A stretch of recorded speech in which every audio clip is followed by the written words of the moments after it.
Hi viewers, welcome back to Soumya vlogs. ముందుగా అందరికీ తొలి ఏకాదశి పండగ శుభాకాంక్షలు అండి. అందరూ ఎలా ఉన్నారు? నేనైతే చాలా బాగున్నాను. మీరందరూ అలాగే బాగుండాలని దేవుని ప్రార్థిస్తూ ఉన్నాను. ఇప్పుడు ముందుగా నేను చూపించింది అయితే ఏకాదశి పండగ స్పెషల్ పేలా పిండి అండి. అది ఎలా చేయాలో ఈ వీడియోలో అయితే నేను చూపిస్తాను, చూద్దాం రండి. తర్వాత అయితే మధ్యాహ్నం లంచ్ కోసం అయితే ఇలా పన్నీర్ బిర్యానీ అయితే చేశాను. పన్నీర్ బిర్యానీ అలాగే రైతా అయితే చేశాను. ఈరోజు వీడియోలోకి అయితే ఇప్పుడైతే మనం వీడియోలోకి అయితే వెళ్దాం రండి. ముందుగా అయితే ఇల్లు వాకిలు అయితే తుడుచుకొని ఇలా నీట్గా అయితే ముగ్గు అయితే పెట్టుకున్నాను.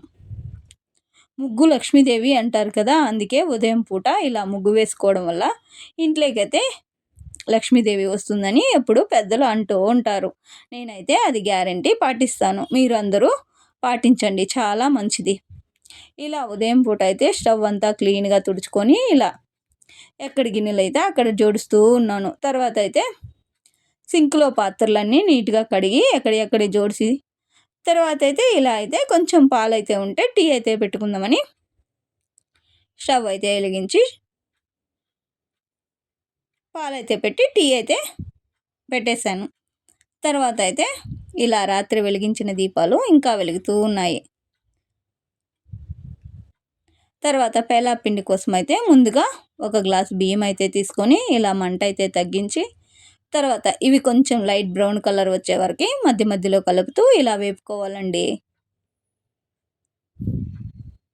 నా చిన్నతనంలో అయితే మా అమ్మ ఎప్పుడు ఏకాదశి పండగ వచ్చినా కానీ ఇలా పేలా పిండి అయితే చేసి దేవుని దగ్గర ప్రసాదంగా పెట్టేది.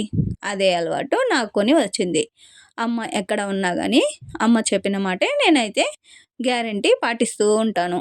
ఇలా నా చిన్న వయసులో మా మమ్మీ ఏమేమి చెప్పిందో అవన్నీ అయితే నేను ఇక్కడున్నా కానీ ఎప్పుడు పాటిస్తూ ఉంటాను.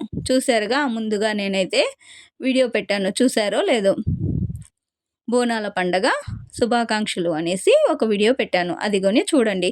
అదిగోని నాకు మా అమ్మ చెప్పినట్లే నేనైతే ఎప్పుడు ఇలా పూజలు చేస్తూ ఉంటాను. ఇలా బోనాల పండగ పూజలు చేసినా కానీ పిల్లలకైతే చాలా మంచిది, అందుకని అలాగని చేస్తూ ఉంటాను. ఇప్పుడైతే శనగలు అయితే వేపుతూ ఉన్నాను.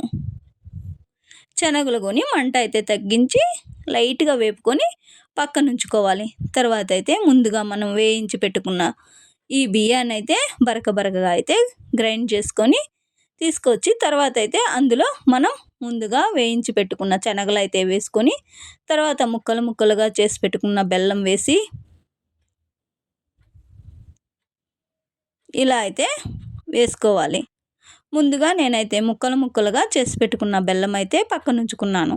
అదైతే కొంచెం పెద్ద ముక్కలుగా ఉండేవి, కానీ మీరైతే ఇంకా కొంచెం చిన్న ముక్కలుగా అయితే కట్ చేసుకొని వేసుకోండి.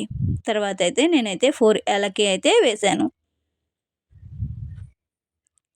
అది వీడియోలో కనిపిస్తుందా లేదా అని నేనైతే 2-3 సతి చెక్ చేసుకుంటూ ఉన్నాను.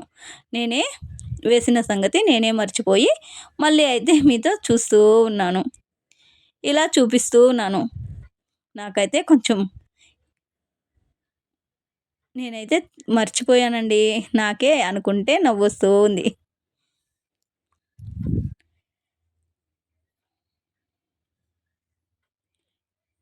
ఇలా అయితే చూపిస్తూ ఉన్నాను, చూడండి. తర్వాత అయితే ఈ పౌడర్ మొత్తం మనం ముందుగా వేసుకున్న శనగలు, బెల్లము, ఏలక్కి మొత్తం ఇలా పౌడర్లా పట్టి ఒక బౌల్లోకి అయితే తీసుకోవాలి. ఈ వీడియోలోనే నేను ఎక్కడ టెంపుల్కి వెళ్ళానో చూపిస్తాను, చూద్దాం రండి. ఇలా అయితే బౌల్లోకి అయితే తీసుకొని నీట్గా తర్వాత అయితే నేనైతే పక్కనుంచుకున్నాను. ఇలా మెత్తగా రుబ్బుకోవాలి. కొంచెం బరకగానే ఉంటే ఇంకా టేస్ట్ అయితే చాలా బాగుంటుంది.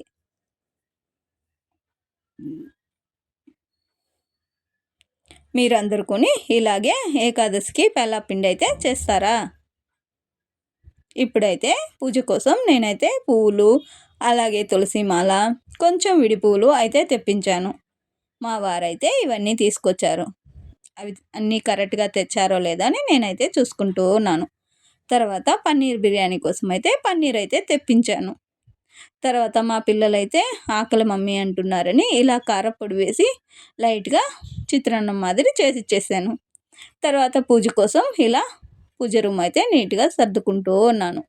ఇప్పుడైతే పూలన్నీ వేసేసి తులసి మాల వేసి ఇలా దేవునికి దీపం పెట్టి దేవుని ఆశీర్వాదం అయితే తీసుకున్నాను. అందరూ బాగుండాలా, అందులో నేను ఉండాలని దేవుణ్ణి అయితే ప్రార్థించానండి. ఇప్పుడైతే పన్నీర్ బిర్యానీ మ్యాగ్నేట్ చేస్తూ ఉన్నాను. ముందుగా కారపొడి, పసుపు పొడి, ఉప్పు, గరం మసాలా, ధనియా పౌడరు, జీరా పౌడరు, పెరుగు, అర్ధం నిమ్మకాయ, తర్వాత అన్నీ వేసి ఇలా లైట్గా అయితే మ్యాగ్నేట్ చేసి ఫ్రిడ్జ్లో అయితే ఒక 1 అవర్ లేదా హాఫ్ అన్ అవర్ అయితే ఉంచి, ఇందులో అయితే నేను బిర్యానీ ఆకు తర్వాత ఏలకి వేసేదైతే మర్చిపోయాను. ఈ రెసిపీ ఎవరికైనా నచ్చితే కామెంట్ బాక్స్లో కామెంట్ అయితే పెట్టండి. నేను పూర్తి వీడియో అయితే తీసి పూర్తి రెసిపీని ఈసారి అయితే నీట్గా వీడియో చేసి పెడతాను. ఇదైతే అల్లం వెల్లుల్లి పేస్ట్ అండి. గ్రీన్ కలర్ ఉంది ఏంటి అనుకుంటున్నారా? నేనైతే కొంచెం కొత్తిమీర కొని వేసి రుబ్బి కొంచెం వాటర్ అయితే వేసాను. ఏం చేసే కావలేదు. కొంచెం ఆయిల్ అయితే వేసి ఇలా మ్యాగ్నేట్ అయితే చేసుకుంటూ ఉన్నాను.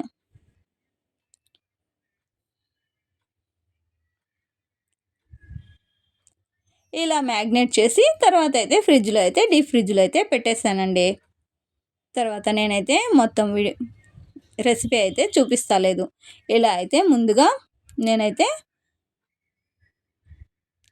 పోపు అయితే పెట్టేసి ఇలా పోపులోనే 2 టమాటోస్ అయితే వేసి తర్వాత ముందుగా మనం ఫ్రిడ్జ్లో ఉంచిన ఈ పన్నీర్ మ్యాగ్నేట్ చేసుకున్న పన్నీర్ అయితే ఇలా వేసి పన్నీర్ అయితే ఉడికించిన అవసరం లేదు. ఇలా పక్కనైతే మనం బాస్మతి రైస్ అయితే ఇలా 85% కుక్ అయిన తర్వాత ఇలా సపరేట్గా తీసి ఈ పన్నీర్లో వేసి తర్వాత ఇలా మనం తగినంత నెయ్యి అయితే వేసి ఇలా నెయ్యి వేసిన తర్వాత ముందుగా ఫ్రైడ్ ఆనియన్స్ అయితే వేసి తర్వాత పుదీనా కట్ చేసి పెట్టుకున్న పుదీనా తర్వాత కొత్తిమీర ఇలా లైట్గా